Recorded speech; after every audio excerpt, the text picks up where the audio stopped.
وكان الفضيل بن عياض رحمه الله تعالى يقول മഹാൻ പറയുന്നു ഫാകിഹത്തുൽ ഖുർറാഇ ഫീ ഹാദൽ സമാനി അൽഗൈബതു വതൻഖീസു ബഅദിഹിം ബഅദൻ ഖൗഫൻ അൻ യഅലുവ ശഅനു അഖ്റാനിഹിം വയസ്തഖറു ബിൽ ഇൽമി വസ്സുഹുദി വൽ വറഇ ദൂനഹും. എന്താ പറഞ്ഞറിയോ? ഫാകിഹത്തുൽ ഖുർറാഇ ഈ ഹാദൽ സമാനി, ഈ കാലഘട്ടത്തിലുള്ള ഖുർആൻ ഓത്തുകാർ അല്ലെങ്കിൽ പണ്ഡിതന്മാർ, ഇവർക്ക് വായിൽ നല്ല രസകരമായതും മധുരമുള്ളതും നല്ല രുചിയുള്ള ഭക്ഷണം. അൽ ഗീബത്തു, പരസ്പരം അങ്ങോട്ടും ഇങ്ങോട്ടും ഗീബത്ത് പറയലാണ്. ഇവരൊക്കെ ഉണ്ട്, ഖുർആനൊക്കെ ഓതുന്നുണ്ട്, പറഞ്ഞിട്ട് കാല തൊള്ളീർക്ക് രസം ഖുർആനക്കായി ഗീബത്താണ്. ഓ തൻഖീസു ബഅദിഹിം ബഅദൻ, അവർ പരസ്പരം ചിലരെ ചുരുക്കം വരുത്തുന്നു. പൊന്തിക്കണം എന്നല്ല, ചുരുക്കുക, വളരെ ന്യൂനത പറഞ്ഞ് ചുരുക്കിടുക. എന്തിന്? ഖൗഫൻ അൻ യഅലുവ ശഅനു അഖ്റാനിഹിം, അവരുടെ കാലക്കാരുടെ കാര്യങ്ങളൊക്കെ ഉയർന്ന പദവിയിലേക്ക് എത്തും, അത് ഇവർക്ക് പേടിയാ. വയസ്തഖറു, അവർ പ്രചാരത്തിലാകും, വൈറലാകും. ബിൽ ഇൽമി, വിജ്ഞാനം കൊണ്ട്. വസ്സുഹുദി, പ്രപഞ്ച ത്യാഗം കൊണ്ട്. വൽ വറഇ, സൂക്ഷ്മത കൊണ്ട്. ദൂനം, ഇവരെ കൂടാതെ. ഇങ്ങനെ മേലെയാവുകയും പ്രചാരമുള്ളവരാവുകയും ചെയ്യുന്ന പേടികൾക്കുണ്ട്. അതിനെ അവരെ കയറ്റി കെട്ടുക, താഴ്ത്തിടുക. അങ്ങനെയാണല്ലോ ഒരു ഉയർന്ന ഒരു മനുഷ്യന്റെ ഉയർച്ച കാണുമ്പോ തൊട്ട അങ്ങേപുറത്ത് അസൂയാലുക്കളായ ആളുകൾ ഇല്ലാത്ത കുറ്റം ചുമത്തി ഇവരെ കയറ്റിയിട്ട് സമുദായത്തിൽ ഇടിച്ച് തള്ളപ്പെടുമല്ലോ എന്നത് ഇതൊക്കെ ഈ ഒരു പേടി കൊണ്ടല്ല, അതെല്ലാവർക്കും ഉള്ളതാണ്. അങ്ങനെയുള്ള പരിപാടിയുണ്ട് ചില ആളുകൾക്ക്.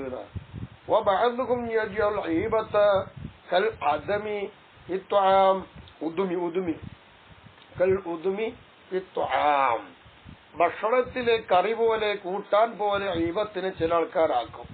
അതുപോലെ ഇങ്ങനെ കൂട്ടി നല്ല രസായിക്കാരുണ്ട്. വഹുവ അഖഫുഹും ഇസ്മാ, ഇത് അവരിൽ കുറ്റത്താൽ ലഘുവായ ഒരാളാണ് ഇവർ. അപ്പോ ഭക്ഷണത്തിന്റെ കൂട്ടാൻ പോലെയായിട്ടും രുചികരമായിട്ടും അവർക്ക് ഈബത്താണ് ഇന്നത്തെ കാലഘട്ടത്തിലുള്ള പണ്ഡിതന്മാർക്ക് എന്ന് പറയുന്നത്. എന്താണ് ഫുളൈൽ തങ്ങളുടെ കാലഘട്ടത്തിൽ ഇവർ പറഞ്ഞത്? അപ്പൊ നല്ല പണ്ഡിതരായാലും ആരായാലും ഈബത്ത് നല്ലതല്ല മനസ്സിലാക്കുക. അപ്പൊ കാന ഇബ്രാഹിമിന് അദ്ഹം റഹിമഹുല്ലാഹു തആല, മഹാനബറുകൾ മിൻ അശദ്ദിന്നാസി സിദ്റലിൽ മുഖ്താബീന, ഈബത്ത് പറയുന്ന പരദൂഷണം പറഞ്ഞു നടക്കുന്ന ആളുകളെ അതിശക്തമായി തടയുന്ന കൂട്ടത്തിൽപ്പെട്ട മഹാനായിരുന്നു. ഒരിക്കൽ ഒരാൾ തന്റെ സദ്യയിലേക്ക് ഈ മഹാന് ക്ഷണിച്ചു. ഫലമ്മാ ദഹബ ഇലൈഹി, അങ്ങനെ ക്ഷണിച്ച ആളുടെ വീട്ടിലേക്ക് ഈ മഹാൻ ചെന്നപ്പോൾ വജദഹു യദ്കുറു റജുലൻ ബിസ്വഇൻ, അപ്പോ ഈ വീട്ടിലുള്ള ആള് ചെന്നപ്പോ അദ്ദേഹത്തെ ഇയാൾ എത്തിച്ചത് എങ്ങനെ അറിയോ? ഇയാള് അവിടെ ഇല്ലാത്ത ഒരാളെ മോശമായ കാര്യം കൊണ്ട് പറഞ്ഞുകൊണ്ടിരിക്കുന്നു. ഇതാണ് ഇബ്രാഹിമിന് അധികം തങ്ങൾ ചെന്നപ്പോ കണ്ടത്. ഫഖാലു ഇബ്രാഹിമു, അപ്പോൾ ഇബ്രാഹിമിന് അധികം തങ്ങൾ അയാളോട് പറയാണ്, അഹ്ദിന ബിന്നാസി യഅ്കുലുന ഖുബ്സ ഖബ്ല ലഹ്മി, നമ്മുടെ കാലഘട്ടം മാംസം തിന്നുന്നതിന് മുമ്പ് റൊട്ടിയോ പത്തിരിയോ ഒക്കെ തിന്നുകയായിരുന്നു നമ്മുടെ ജനങ്ങളെ കൊണ്ടുള്ള സമയം. അപ്പൊ നമ്മൾ ജനങ്ങളോട് പറയുന്ന വാഗ്ദാനം മറ്റുള്ളവർക്ക് എന്താ അറിയോ? നിങ്ങള് ഭക്ഷണം, അതായത് മാംസം കഴിക്കുന്നതിന് മുമ്പ് റൊട്ടിയോ പൊറാട്ടയോ അല്ലെങ്കിൽ പത്തിരിയോ കഴിച്ചു. ഇങ്ങനെയൊക്കെയായിരുന്നു നമ്മളെ വാഗ്ദാനം. വാൻതും ഖബൽ ഖുബ്സി, ഇന്നോ നിങ്ങളൊക്കെ ഇവ കാട്ടിക്കൂട്ടുന്ന പണി മാംസം തിന്നെയാണ്, റൊട്ടിയുടെ വെച്ചിരിക്കുന്നു എന്ന് പറഞ്ഞാൽ കണ്ണിക്കണ്ടവിടെ കുറ്റം പറഞ്ഞുകൊണ്ടിരിക്കല്ലേ. ഇത് പറഞ്ഞുകൊണ്ട് സുമ്മ ഖറജ, മഹാനബറുകൾ അവിടുന്ന് പുറത്തുപോയി. വലം യൗകുല്ലഹു തുആമൻ, അയാൾ ക്ഷണിച്ചപ്പോൾ അയാളെ ഭക്ഷണം ഈ മകൻ കഴിച്ചില്ല. അപ്പൊ ഈബത്ത് പറയുന്നവരുടെ വീട്ടിലേക്കാണ് ക്ഷണിക്കപ്പെട്ടെന്നറിഞ്ഞപ്പോ അവിടെ ഉപദേശം നൽകിക്കൊണ്ട് മകൻ തിരിച്ചുപോയി, അതിൽ പങ്കെടുത്തില്ല. ഇതൊക്കെയാണ് ഉന്നതന്മാരായ ആൾക്കാർ ചെയ്തതെങ്കിൽ നമ്മളും അങ്ങനെയൊക്കെ ചെയ്യാൻ ശ്രമിക്കുക. വേറൊന്നും പറയേണ്ട ആവശ്യമില്ല. വകാന ഉഹൈബ് ബിനുൽ വർദ് റഹിമഹുല്ലാഹു തആല യഖൂൽ, മഹാൻ പറയുന്നു, വല്ലാഹി ലതർകുൽ ഗീബത്തി ഇൻദി അഹബ്ബു ഇലയ്യ മിന തസദ്ദുഖി ബിജബലിൻ മിൻ ദഹബ്, ഉഹൈബുൽ വർദിന്റെ അഭിപ്രായം അള്ളാഹുവിനെ തന്നെയാണ് സത്യം. സ്വർണത്തിന്റെ ഒരു പർവ്വതം കൊണ്ട് ധർമ്മം ചെയ്യുന്നതിനേക്കാൾ എനിക്ക് ഏറ്റവും ഇഷ്ടം ഈബത്ത് ഉപേക്ഷിക്കുക എന്നുള്ളതാണ്. അതിനേക്കാളും പുണ്യം ഈബത്ത് ഒഴിവാക്കലാണ്. ഒരു മല സ്വർണം ധർമ്മം ചെയ്ത് കൂലത്തരുണ്ട്. അതിനേക്കാൾ അഹബാദ് ഈബത്ത് ഒഴിവാക്കലാന്ന് പറയുമ്പോൾ എത്ര കടുത്ത പ്രയാസം തെറ്റുമാണ് ഈബത്ത് എന്ന് മനസ്സിലാക്കുക. وقال وكيع بن الجراح رحمه الله تعالى يقول മഹാൻ പറയുന്നു من عزة السلامة من الغيبة من عزة السلامة من الغيبة أنه لم يسلم منها إلا القليل എന്ന ഗീബത്ത് എന്ന് പറയുന്ന മഹാമാരിയെ തൊട്ട് രക്ഷപ്പെടുക എന്ന യോഗ്യതയിൽപ്പെട്ട ഒന്നാണ്. എന്ത്? ഈ മഹാമാരിയെ തൊട്ട് കുറച്ചു പേര് മാത്രമേ രക്ഷപ്പെട്ടിട്ടുള്ളൂ, അല്ലാതല്ല. അപ്പൊ വലിയ വീര്യമാണ് രക്ഷപ്പെടാൻ. ഗീബത്ത് എന്ന് പറയുന്ന ഈ മഹാവിപത്തിനെ തൊട്ട് രക്ഷപ്പെടാൻ വലിയ വീര്യമാണ്. കാരണം എന്താ? കുറച്ചാളുകൾ മാത്രമേ രക്ഷപ്പെട്ടിട്ടുള്ളൂ, ബഹുഭൂരിഭാഗം രക്ഷപ്പെട്ടിട്ടില്ല. അത്തരം ഗൗരവമാണ് ഗീബത്തിന്റെ കാര്യം, ശ്രദ്ധിക്കുന്നില്ല. അപ്പൊ രക്ഷപ്പെടുന്ന ആള് വളരെ വിരളം.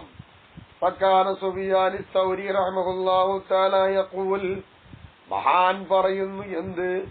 ഉദ്കുർ അഖാക ഇദാ തവാറൈത അൻഹു ബിമിസ്ലി മാ തുഹിബ്ബു അയദ്കുറക ബിഹി ഇദാ തവാറ അൻക. നിന്നെ തൊട്ട് നിന്റെ കൂട്ടുകാരൻ മറഞ്ഞു പോയാൽ അയാൾ നിന്നെ പറ്റി ഗുണം പറയണം, അതല്ലേ നിനക്കിഷ്ടം. അതേപോലെ തന്നെയാണ് അദ്ദേഹത്തെ തൊട്ട് നീയും മറഞ്ഞു പോയാൽ അയാളെ പറ്റി ഗുണം പറയണം, നല്ലത് പറയണം. അക്കാര്യം നീ ഓർക്കണം. അല്ലാതെ നിന്നെ പറ്റി നല്ലത് പറയാൻ നീ ആഗ്രഹിക്കുന്നു, ആ വ്യക്തിയെ കുറിച്ച് നീ മോശമായത് പറയാൻ ആഗ്രഹിക്കുന്നു, അങ്ങനെ പറ്റില്ല. അപ്പൊ നിനക്ക് പറയാൻ ഇഷ്ടമുള്ളത് എന്താണോ നിന്നെ കുറിച്ച്, അതുപോലെ അയാളെ കുറിച്ച് നീ പറയുക, ഓർക്കുക എന്ന്. അപ്പൊ ഈ വെത്ത് പറയില്ലല്ലോ, നജും പറയണ്ട. മാലിക് ബിൻ ദീനാർ റഹിമഹുല്ലാഹു തആല യഖൂൽ മഹാൻ പറയുന്നു കഫാ ബിൽ മർഇ ഇസ്മൻ അല്ലാ യകൂന സാലിഹൻ ثم يجلس في المجالس ويقع بعرض الصالحين. ഒരു മനുഷ്യൻ കുറ്റം ചെയ്യുന്നവനാണ് എന്ന കാര്യത്തിൽ ഏറ്റവും മതിയായത് എന്താണെന്നറിയാമോ? അവൻ സ്വാലിഹാവാതിരിക്കുക, അവൻ നല്ലവനാവാതിരിക്കുക. എന്നിട്ട് സദസ്സുകളിൽ പോയി പങ്കെടുത്തിട്ട് നല്ല ആളുകളെ പറ്റി ഗീബത്തും നമീമത്തും പറഞ്ഞ് അവിടെ അഭിമാനം പിച്ച് ചെയ്യുക. ഇതൊരു മനുഷ്യൻ കുറ്റം ചെയ്യുന്ന ഏറ്റവും ഭാഗമായത് അതാണ്. അവർ കുറ്റക്കാരാണ് ബോധ്യപ്പെടുത്താൻ ഏറ്റവും കാര്യം അതാണ്. ഓൻ തന്നെ കാണിച്ചു തരികയാണ്. ഓൻ നല്ലവനല്ല, നല്ല ആൾക്കാരെ പറ്റി സദസ്സ് പോയിട്ട് കുറ്റങ്ങൾ പറഞ്ഞുകൊണ്ടിരിക്കും, ഗീബത്ത് പറഞ്ഞുകൊണ്ടിരിക്കും. അത് നമ്മൾ സൂക്ഷിക്കുക എന്നാണ് ഈ പറഞ്ഞതിന്റെ അർത്ഥം. وقد سئل الزهري رحمه الله تعالى عن حد الغيبة.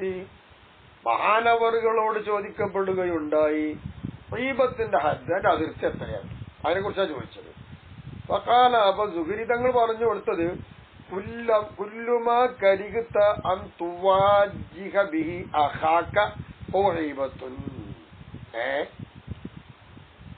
നിന്റെ സഹോദരനോട് നീ അഭിമുഖമായി നേരിടാൻ വെറുക്കുന്ന കാര്യം ഏതാണോ അത് തന്നെ ഗീബത്താണ്. അത് പരിധി അതാണ്. നിന്റെ സഹോദരനോട് ഏത് കാര്യം കൊണ്ട് നീ അഭിമുഖീകരിക്കാൻ വെറുക്കുന്നുണ്ടോ അത്തരം കാര്യങ്ങൾ കൊണ്ട് അഭിമുഖീകരിക്കുക. അങ്ങനെ വന്നാൽ അത് ഗീബത്താണ്. അതിനെ എന്റെ അതിർത്തിയിൽ അപ്പുറത്തൊന്നും പറയാല്ല, പിന്നെ പറഞ്ഞാൽ പിന്നെ പറയാനല്ലോ. വഖദ് നാമ സഖീഖുൽ ബൽഖ റഹിമഹുല്ലാഹു തആല. ഷഖീഖുൽ ബൽഖ കിടന്നുറങ്ങി. അങ്ങനെ ലൈലത്തൻ അൻ വിർദി, മൂപ്പര് പതിവുണ്ട്, ആ പതിവിന് വിട്ടൊന്നും ചെയ്യാതെ മൂപ്പര് കിടന്നുറങ്ങി. അതബത്തുഹും റാത്തുഹും. അപ്പോ ഷഖീഖുൽ ബൽഖയുടെ ഭാര്യ വന്നിട്ട് മൂപ്പര് മുമ്പത്തേനെ എന്തായി ആക്ഷേപിച്ചു. മുമ്പത്തേര്, നിങ്ങളെന്താ കിടന്നുറങ്ങുന്നത്, നിങ്ങൾക്ക് ദിക്റും പറഞ്ഞും ഔറാദൊന്നും ഇല്ലേ എന്നൊക്കെ പറഞ്ഞ് ആക്ഷേപിച്ചു. ഇപ്പൊ കാല ഇത് പറഞ്ഞപ്പോ ഷഖീഖുൽ ബൽഖ തങ്ങൾ പറയാണ്, ലാ തഅതി ബീനി, നീ എന്നെ ആക്ഷേപിക്കല്ലേ പെണ്ണേ. എന്തുകൊണ്ട്? ബിഅന്നംതു അൻ വിർദി ആദിഹിൽ ലൈല, ഈ രാത്രിയിൽ എന്റെ വിർദിനെയും വിട്ട് ഞാൻ ഉറങ്ങിപ്പോയി. ഈ ഉറങ്ങിയത് കൊണ്ട് നീ എന്നെ ആക്ഷേപിക്കണ്ട. കാരണം ഫഇന്ന ഗാലിബ ഉലമാഇ ബൽഖ, എന്താന്ന് വെച്ചാല് ബൽഖയിലുള്ള അധിക പണ്ഡിതന്മാരും അവിടെയുള്ള അധിക സാഹിത്യങ്ങളും യുസല്ലൂന ലി അവർ എനിക്ക് വേണ്ടി നിസ്കരിക്കുന്നുണ്ട്, യസൂമൂന അവർ എനിക്ക് വേണ്ടി നോമ്പൽക്കുന്നുണ്ട്, യഫ്അലൂന അവരങ്ങനെ നല്ല കാര്യങ്ങൾ എനിക്ക് വേണ്ടി ചെയ്തുകൊണ്ടിരിക്കുന്നുണ്ട്. അപ്പച്ചുറങ്ങിക്കൂടെ നായി കാലത്തിലോ കൈവതാലിക്ക് എന്താ ഈ പറയണത്? അധികം ഉലമാക്കളും സാഹിത്യങ്ങളൊക്കെ നിങ്ങൾക്ക് കണ്ട് നിസ്കരിക്കുക, നോമ്പ് വെൽക്കുക, നല്ല കാര്യം അതെങ്ങനെയെന്ന് ചോദിച്ചു. അപ്പോ കാല ഷഫീഖുൽ ബൽഖതങ്ങൾ പറയാണ്, യബീതു അഹദുഹും അവരിൽ ഒരാള് രാപ്പാർക്കുന്നുണ്ട് രാത്രിയിൽ. അങ്ങനെ യുസല്ലി തൂറല്ലേ അവര് ദീർഘനേരം നിസ്കരിക്കുകയാണ് അയാള്. ഓ യുസ്ബിഹു അദ്ദേഹം സായിമൻ തൂരന്നാർ പകല് മുഴുവനും പകൽ നോമ്പുകാരനുമാണ്. ഇത് അയാൾ അങ്ങനെ ചെയ്യുന്നുണ്ട്, രാത്രി നിസ്കാരം പകൽ നോമ്പ്. തുമ്മയനാലു മിൻ ഇർദി സഫീഖിൻ പിന്നെ ഈ പാവപ്പെട്ട സഫീഖ് ഈ സഫീഖയുടെ അഭിമാനത്തിൽ നിന്ന് എന്തൊക്കെ വേണോ അതൊക്കെ കിട്ടുന്നുണ്ട്. അങ്ങനെ ഈ ഷഫീഖയുടെ മാംസം അയാൾ ഭക്ഷിക്കുകയും ചെയ്യുന്നുണ്ട്. ഇങ്ങനെ വരുമ്പോൾ ഹസനാത്തുഹും കുല്ലുഹാ ഫീ മീസാനിഹി അയാൾ ചെയ്തുകൊണ്ടിരിക്കുന്ന എല്ലാ സൽക്കർമ്മങ്ങളും ആ ഷഫീഖിന്റെ മീസാനിൽ തുലാസിൽ കനം തൂങ്ങുമല്ലോ വേണ്ടേ. അപ്പൊ അതുകൊണ്ടാണ് ഇന്നൊന്നും ഞാൻ ചെയ്യാതെ കിടന്നുറങ്ങുന്നത് എന്ന് പറഞ്ഞു. അപ്പൊ എന്തായാലും മനസ്സിലായത്, ഷഫീഖുൽ ബൽഖക്ക് അല്ലാഹു തആല അങ്ങനെ ഇൽഹാമിനോട് അറിയിച്ചു കൊടുത്തു, ഇങ്ങനെ ആൾക്കാരൊക്കെ നിങ്ങളെ കുറ്റപ്പെടുത്തുന്ന മറ്റൊക്കെ അറിയാം കഴിയുമല്ലോ മഹാന്മാർക്കൊക്കെ. അപ്പൊ അവരൊക്കെ ഇങ്ങനെ ചെയ്തു തന്നപ്പോ അതൊന്നും എനിക്ക് വേണ്ട, എനിക്ക് ഇഷ്ടം പോലെ അവർ തരുന്നുണ്ടല്ലോ എന്നാണ്. അപ്പൊ നമ്മൾ എത്ര നിസ്കരിച്ചാലും നോമ്പ് നോറ്റാലും മറ്റുള്ളവരെ കുറിച്ച് വല്ല ഈബത്തും പറഞ്ഞാൽ നമ്മൾ ചെയ്ത എല്ലാ ഉറക്കൊയ്ക്കലുകളും നോമ്പുകളും നാളെ ആഖിറത്തിൽ വിനയാകും, അത് വെറുതെയാകും, നമ്മൾ ഒന്നുമില്ലാത്തവരാകും, നമ്മളെ എതിരാളികൾ അത് കൊണ്ടുപോവുകയും ചെയ്യും. അത് മനസ്സിലാക്കുക. അതാണ് ഈ കഥയിൽ പാഠം. മഹാൻ പറയുന്നു, ഇന്നൽ അബ്ദ ലയുഅതാ കിതാബുഹു യഅനി യൗമൽ ഖിയാമ അന്ത്യദിനത്തിൽ ആണ് ഉദ്ദേശം. അന്ത്യദിനത്തിൽ അവന്റെ കിതാബ് അവന് നൽകപ്പെടും ഒരടിമക്ക്. ഫയറാവിഹി ഹസനാത്തിൻ അപ്പൊ അടിമ ആ കിതാബിൽ ഒരുപാട് നന്മകൾ കാണും. ലം യഅമൽ ആ നന്മയൊന്നും ദുനിയാവൊന്നും ചെയ്തിട്ടില്ല, അത്ര ഒരുപാട് നന്മകൾ ഏടിൽ ഈ അടിമ കാണുകയാണ്. ഫയഖൂലു അപ്പൊ ഈ അടിമ ചോദിക്കും, യാ റബ്ബി അന്നാലി ബിഹാദ എവിടുന്ന റബ്ബേ ഇതൊക്കെ എനിക്ക് കിട്ടിയത്? ഞാൻ ഒന്നും ചെയ്തിട്ടില്ലല്ലോ, ഈ നന്മയൊന്നും ഞാൻ ചെയ്തിട്ടില്ല, എന്റെ ഏടിൽ ഇത് അഷ്ടം പോലെ നന്മകൾ കാണുന്നു, ഇത് വല്ലാത്തൊരു ഓഫറാണ്, അതെന്താന്ന് ചോദിച്ചു. അപ്പൊ യുഖാലു ഈ അടിമയോട് അള്ളാന്റെ ഭാഗത്ത് നിന്ന് പറയപ്പെടും, ഹാദാ ബിമഗ്താബക്കന്നാസു വഅൻത ലാ തശ്ഉറു. അവിടെ ചങ്ങാതി നിനക്കൊന്നും അറിയില്ലായിരുന്നു, ഒരു സംഭവം നിനക്കറിയില്ല, നിന്നെ കുറിച്ച് ജനങ്ങൾ ഇങ്ങനെ ഈബത്ത് പറഞ്ഞിട്ട് ഇങ്ങനെ കല കലക്കി വന്നു. ആ ഈബത്ത് പറഞ്ഞപ്പോ ഓല് ചെയ്ത നന്മൊക്കെ നിന്റെ റെക്കോർഡിക്ക് ഞാൻ നീക്കി, നിനക്കുള്ള എല്ലാ കുറ്റങ്ങളും ഞാൻ ഓല റെക്കോർഡ് കൂടെ നീക്കി. എങ്ങനെയുണ്ട്? ഇവിടെ തമ്മാടിയായി തെറ്റ് ചെയ്തൊരു മനുഷ്യനെ നാളെ സ്വർഗത്തിൽ പോകാൻ കാരണം ഇവിടെ ഇബാദത്ത് ചെയ്തവർ, നന്മ ചെയ്തവർ, ഖുർആൻ ഓതിയവർ കാരണക്കാരാവും. എന്തുകൊണ്ട്? അവനെ ഈബത്ത് പറഞ്ഞതുകൊണ്ട്. അപ്പൊ അവനെ നമ്മൾ പൊളിഞ്ഞു പോകും. ശ്രദ്ധിക്കുക, നമ്മൾ വല്ല വിവരസ്ഥന്മാരായിക്കൊണ്ട് നല്ല ആബിദികളായിട്ട് മറ്റുള്ളവരെങ്ങനെ ഈബത്ത് പറഞ്ഞ നാളെ നമുക്ക് ഉള്ളിയും പാളിയും കിട്ടും. അപ്പൊ അതാണ് നമ്മൾ ശ്രദ്ധിക്കേണ്ടത്. അബ്ദുല്ലാഹിബ്നു മുബാറക് റളിയല്ലാഹു അൻഹു യഖൂലു മഹാൻ പറയാണ്, ലോ കുന്തു മുഗ്താബൻ അഹദൻ ഞാൻ ആരെങ്കിലും ഈബത്ത് പറയുകയാണെങ്കിൽ ലഗ്തബതു വാലിദയ്യ എന്റെ മാതാപിതാക്കൾ ഞാൻ ഈബത്ത് പറയും. എന്താ കാരണം? അന്നഹും അഹഖു ബിഹസനാത്തി മിൻ ഗൈരിഹിമ ഞാൻ ചെയ്യുന്ന എല്ലാ നന്മകൾക്കും ബാധ്യസ്ഥർ എന്റെ മാതാപിതാക്കളല്ലേ, അവർക്ക് കിട്ടിക്കോട്ടെ. പറയുകയാണെങ്കിൽ മറ്റുള്ളവർക്ക് ഞാൻ എന്തിനു കൊടുക്കേണ്ട നന്മകളൊക്കെ എന്നാണ് മഹാൻ ചിന്തിച്ചത്. അപ്പൊ പറയുകയാണെങ്കിൽ എന്റെ അമ്മാനും ബാപ്പാനും പറഞ്ഞാല് ആ പറച്ചിലോട് ഞാൻ ചെയ്ത എല്ലാ കൂടെ എന്റെ ബാപ്പാക്കും മകൾ കിട്ടിക്കോട്ടെ.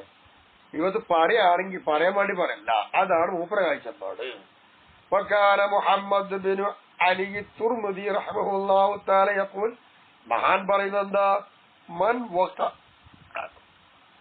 വഖഅ ഫീ ഇർദി അഹദിൻ ആരെങ്കിലുടെയും അഭിമാനത്തിൽ ആരെങ്കിലും പങ്കു ചേർന്ന് കുറ്റം പറഞ്ഞാൽ അന്നഹു ഖദ്ദമഹു ബിഹസനാതിഹി അലാ നഫ്സിഹി, അവൻ എന്തായി അവനെ മുന്തിച്ചു അവന്റെ സ്വന്തം ശരീരത്തിനേക്കാൾ ഈ ഈബത്ത് പറയപ്പെട്ടതായ മനുഷ്യന് ഈബത്ത് പറഞ്ഞാൽ നന്മകളെ കൊണ്ട് അയാളെ മുന്തിച്ചു വെക്കുകയാണ്.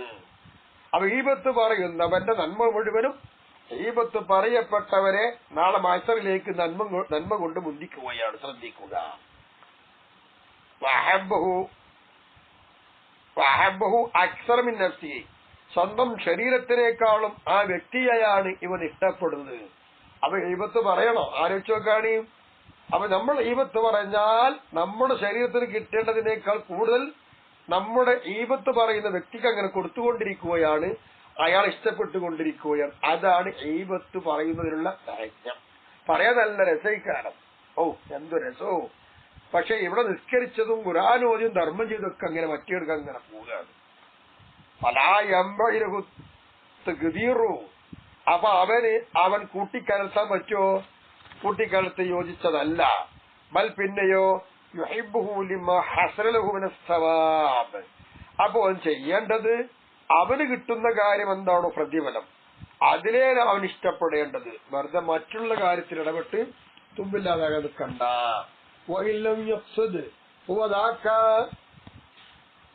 അങ്ങനെ അവൻ കരുതുന്നില്ല എങ്കിൽ, അങ്ങനെ അവൻ കരുതുന്നില്ലാതെ വെക്കുക. അലിമ അവൻ അറിയണം, അലിമ അറിയപ്പെട്ടു എന്ത് അന്നമൻ തക്കദ്ദറ മിമ്മൻ നഹദ ഇലൈഹി ഹസനാതിഹി, ഒരാള് മറ്റുള്ളവരേക്ക് അവന്റെ നന്മകൾ എന്തായി ഹദിയ ചെയ്തു, ആ ഹദിയ ചെയ്തു കൊടുത്തതിനെ അങ്ങനത്തെ ഒരുത്തനെന്ന് കൂട്ടിക്കലർത്തി വന്നാൽ അപ്പോൾ അവനാണ് യഥാർത്ഥക്കാരൻ ബന്ധമായവൻ. ഇല്ല ഇൻകാന തഖ്ദുറുഹു ലിവറദിൻ ശർഇയ്യിൻ, ശർഇയ്യായ എന്തെങ്കിലും ആവശ്യത്തിന് വേണ്ടിയിട്ടാണോ ഈ മനുഷ്യനെ ഇങ്ങനെ ഈബത്ത് പറഞ്ഞതെങ്കിൽ അങ്ങനെ ആയാൽ ഒഴികെ, അതില്ല എങ്കിൽ ഈബത്ത് പറഞ്ഞവനേക്കാൾ അവന്റെ എല്ലാ നന്മകളെ കൊണ്ടും ബാധ്യസ്ഥൻ ബന്ധപ്പെട്ടവനാരാ ഈബത്ത് പറയപ്പെട്ട വ്യക്തിയാണ്. അത് ശ്രദ്ധിക്കേണ്ടതുണ്ട് എന്നർത്ഥം.